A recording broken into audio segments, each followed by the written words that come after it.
बीवी का गुलाम। भाई, बीवी की बात सुनना हर समझदार व्यक्ति का फर्ज होता है, माना। लेकिन ये क्या कि सिर्फ सुनते ही रहो और अपना कोई दिमागी ना हो।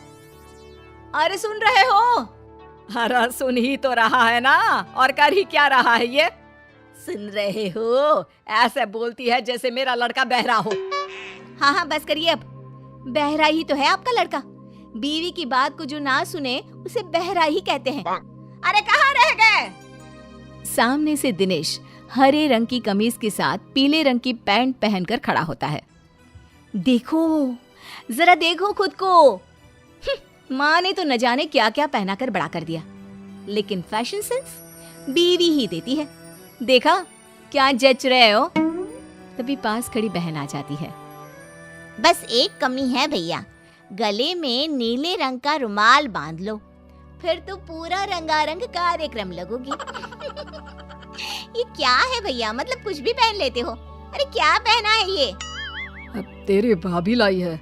वो रंगीला फिल्म में आमिर खान ने भी ऐसी ही ड्रेस पहनी थी। क्यों रमा, कैसा लग रहा हूँ? बिल्कुल आमिर जैसा लग रहा हूँ ना मैं? आमिर खान? वो तो आपके सामने कुछ नहीं लगता है जी। कैसी बात कर रहे हैं आप? तो सभी हीरो से ऊपर हैं। अच्छा चलो, मैं ऑफिस के लिए निकल रहा हूँ, देर हो रही है। अरे भैया, ये मत पहन कर जाओ, लोग हंसेंगे। देखो शिल्पी, अपने पति को बताना कि क्या पहनना है और क्या नहीं, समझी? अरे रहने देना बिटिया। पर माँ, भाई तो मेरा है ना, तो मैं। अरे रहने देना, जब तेरे भाई को ही कोई फिक्र नहीं है तो तू क्यों चिंता कर रही है उसकी? दिनेश दफ्तर जाता है, जहाँ रास्ते से लेकर ऑफिस तक सब उसे घूरते हैं और मन ही मन हंसते हैं। क्या बात है, ऐसे तो कोई मुझे देखता भी नहीं था। आज देखो कैसे सभी घूर रहे हैं। तभी दिनेश के दफ्तर में काम करने वाली श्रद्धा आ जाती है। क्या बात है दिनेश जी, लग रहा है जैसे कोई हीरो ऑफिस में आ गया हो। अच्छा, मतलब आपको भी पसंद आया? कल से ना मैं ऐसे ही ऑड कॉम्बिनेशंस पहन कर आऊंगा। आपको तो पता ही है कि मेरी नई नई शादी हुई है।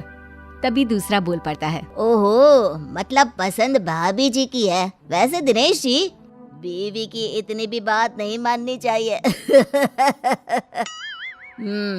जलन हो रही है आपको? श्रद्धा जी ने मेरी तारीफ कर दी तो हैं? कोई बात नहीं, जलिए जलिए। पति घर आता है, जहाँ बीवी उसका इंतजार कर रही होती है। कैसा रहा आज ऑफिस में? बस मिल गई थी ना वक्त से? अरे आज तो कमाल ही हो गया। अरे दूर से ही बस मुझे देखकर रुक गई। मैंने तो हाथ भी नहीं दिया था। और फिर क्या, सभी मुझे देख रहे थे। मैं तो आज ऐसा फील कर रहा था जैसे कोई हीरो। देखा, मेरे कहने पर चलोगे तो राज करोगे पूरी दुनिया में। बेटा, खाना लग गया है, चल कपड़े चेंज करके आ जा। लेकिन माँ जी, हम लोगों ने रात का खाना छोड़ दिया है। वो क्या है ना, डॉक्टर भी कहते हैं कि रात को हल्का खाना चाहिए। अरे तो बता देती ना पहले ही, मैंने सबका खाना बनाया है। भाई तू तो खा ले, सब साथ में अब तक खाना खाते आए हैं ना। हाँ ठीक है, मैं कपड़े बदल कर आ रहा हूँ। वैसे माँ, मुझे बहुत भूख लग रही है। दिनेश वहाँ से कमरे में चला जाता है, जहाँ उसके पीछे पीछे पहुँच जाती है रमा। ये क्या है जी? जब मैंने कह दिया कि हम लोग रात का खाना नहीं खाएंगे तो क्या जरूरत थी यहाँ कहने की? हाँ, आ रहा हूँ। अरे रमा, सारा दिन काम करके इतने दूर से घर आता हूँ, खाना नहीं खाऊंगा तो बीमार हो जाऊंगा। अरे चक्कर आएंगे, मर जाऊंगा मैं। कर लो बकवास। आपको पता है ना, मैंने फैशन डिजाइनिंग के साथ डाइटिशियन और फूड टेक्नोलॉजी का भी कोर्स किया था।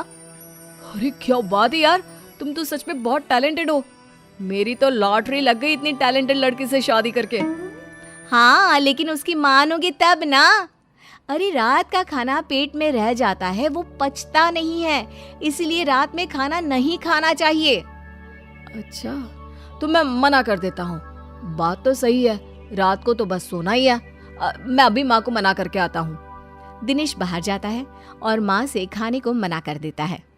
देख बेटा, ठीक है कि बीवी की बात माननी चाहिए, लेकिन माँ की भी बात सुन ले। हल्का खाना है ना, तो तू ये 1 कटोरी दाल और 1 कटोरी ये हरी सब्जी खा ले, ठीक है? ठीक है माँ, ऐसा करता हूँ।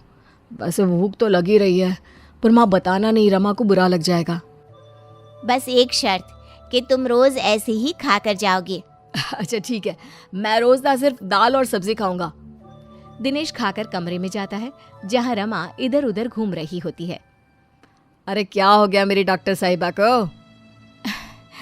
कुछ नहीं, बस वॉक कर रही थी। रमा को भूख लग रही होती है लेकिन वो करे क्या, कैसे कहे कि चलो दिनेश खाना खा लेते हैं। वहीं दिनेश मन ही मन माँ और बहन का शुक्रिया अदा करता है। दोनों सो जाते हैं लेकिन आधी रात को। हाय क्या करूं, भूख के मारे नींद ही नहीं आ रही।